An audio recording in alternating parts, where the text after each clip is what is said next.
Alors, pour Ecohabitat Groupé, les enjeux de ces rencontres à Strasbourg, c'est d'abord justement de se rencontrer.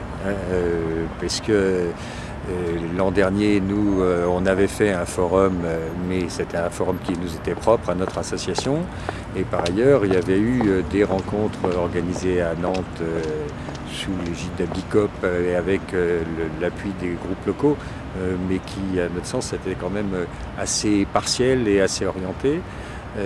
Là, il nous semble que l'organisation telle qu'elle est prévue ici à Strasbourg va permettre une rencontre non seulement des associations et réseaux d'habitants, mais aussi avec d'autres interlocuteurs, notamment les représentants de collectivités, qui sont déterminantes pour pouvoir développer les idées, les principes auxquels on tient.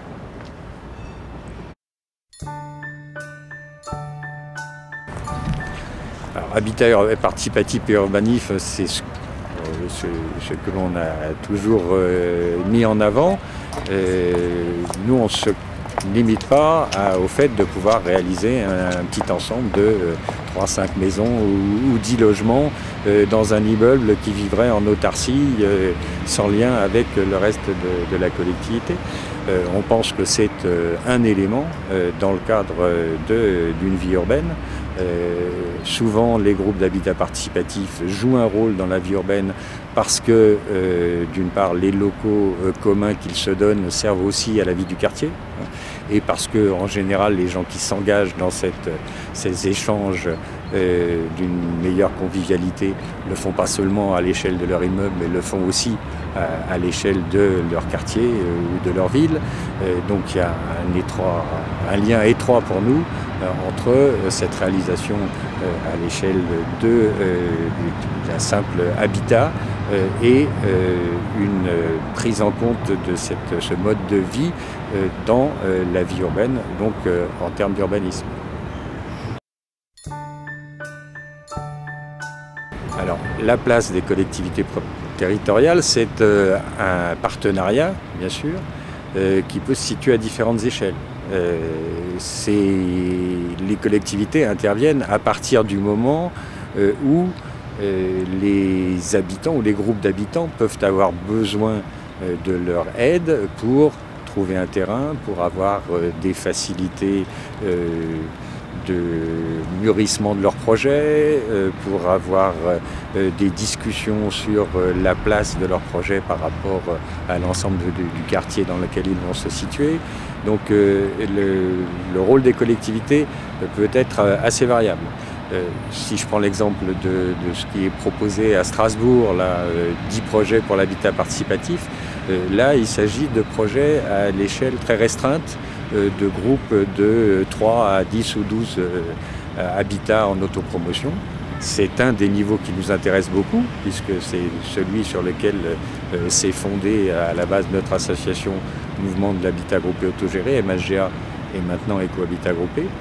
Mais nous avons aussi toujours cette préoccupation de relier nos habitats participatifs à l'ensemble de la vie urbaine et de la vie sociale, et donc en relation avec la ville dont les collectivités ont la maîtrise et la charge.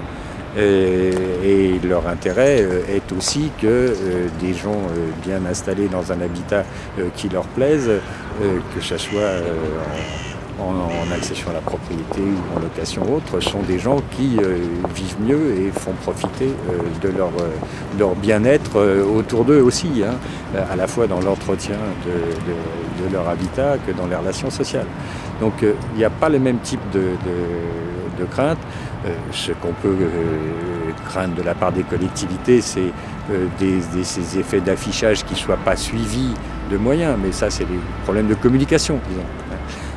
Mais je ne pense pas qu'il y a les mêmes risques que le fait d'avoir des professionnels qui viendraient en fait imposer de nouveaux produits immobiliers. Notre démarche, c'est pas celle-là.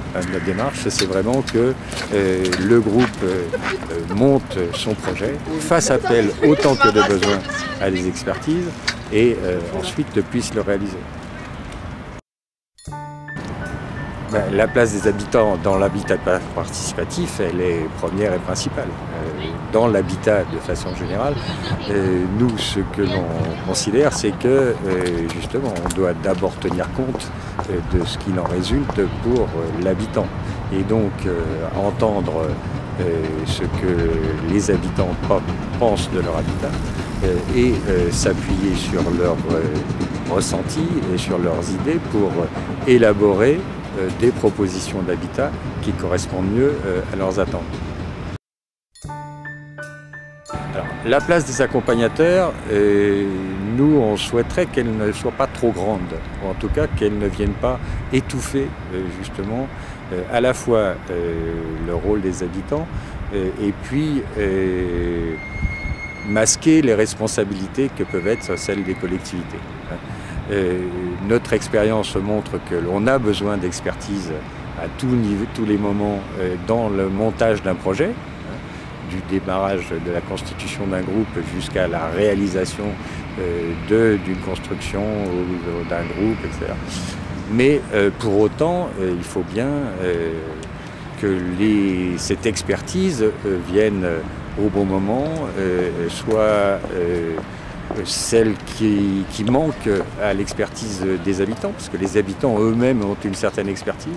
Et donc, je m'interroge un peu sur tout ce qui est en train de se mettre en place comme formule d'accompagnement par des professionnels, dont il faudrait qu'elle soit bien située.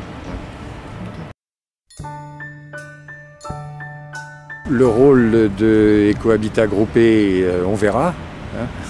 Nous, on a toujours l'ambition de monter un mouvement national, parce qu'au-delà des relations qui sont nécessaires pour un groupe pour réaliser son projet, on pense qu'il y a des évolutions qui sont nécessaires en termes de législation, de réglementation et en termes de communication aussi, de projets politiques généraux. Et donc il nous semble important qu'il y ait un mouvement national. On espère qu'on va pouvoir y contribuer. Sous quelle forme? Est-ce que ce sera comme l'avait peut-être été un peu le mouvement de l'habitat groupé autogéré, notre association qui fédérera tout le monde, ou bien est-ce qu'on trouvera d'autres modes de collaboration? On verra selon les envies des uns et des autres.